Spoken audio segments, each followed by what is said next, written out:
Hi, it's Captain Matt, Boat Buyer's Secret Weapon, and today we're talking about the pros and the cons of inboard boats. So, one of the big pros with the inboard setup is it's great for pushing bigger, heavier boats. So, big cruisers, ballasted up wake boats that really need that torque and to push that weight through the water.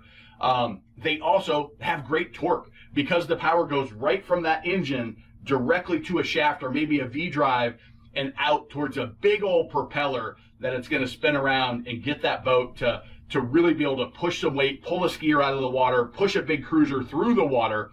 And they do an outstanding job with those types of situations.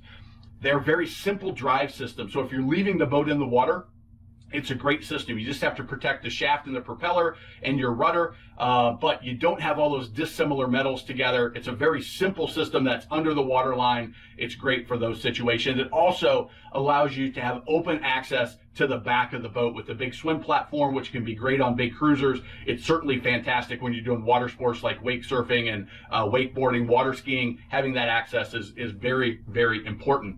Now to the cons.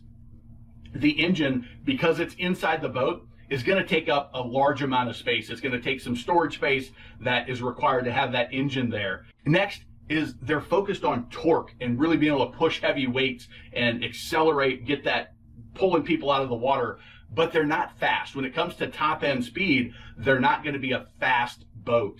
The next is you do have to winterize if you're in freezing climates because you're typically pulling some water into the engine, whether it's closed cooled, which a lot of them may be, or if it's just raw water cooled, you still have to deal with that water so it doesn't freeze and expand in cold temperatures and cause very expensive damage.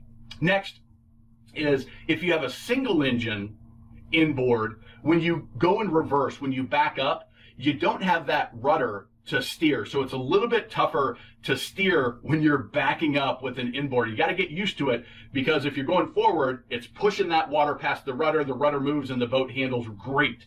But when you're reversing, that rudder is not getting a whole lot of water flow through it because you're usually at a slow speed, and the propeller force, the P force, is going to cause that boat to crawl through the water to one side or the other.